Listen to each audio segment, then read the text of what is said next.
মাঝে মাঝে যদি ডিমটাকে এভাবে একটু ভিন্নভাবে উপস্থাপন করা হয়, তাহলে হচ্ছে যে কাউকে দিলেই সে খুশি হয়ে যায়। এবং বাচ্চারা বিশেষ করে নর্মালি ডিম পোচ খেতে চায় না, কিন্তু তাদেরকে যদি এভাবে দেওয়া হয় তাহলে তারা খুব খুশি হয়ে খেয়ে নেয়। তো আমি এখানে কড়াইতে একটু ঘি দিয়ে রসুনটাকে একটু সতে করে নিয়েছি। তারপরে এর মধ্যে ক্যাপসিকাম দিয়ে ক্যাপসিকামটাকেও আমি একটু সতে করে নিব।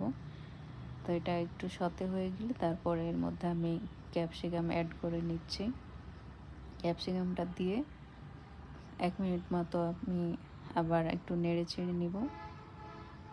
তারপর এর মধ্যে আমি একটু লবণ আর একটু গোলমরিচ গুঁড়া অ্যাড করে নিব।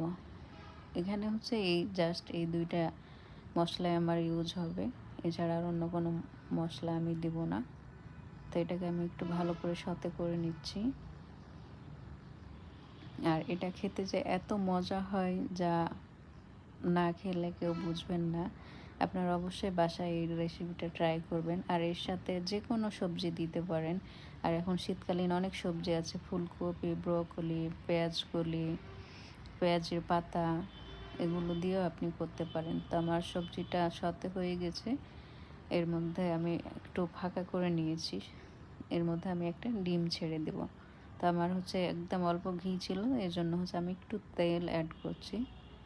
এবার এর মধ্যে হচ্ছে আমি ডিমটাকে ছেড়ে দিব।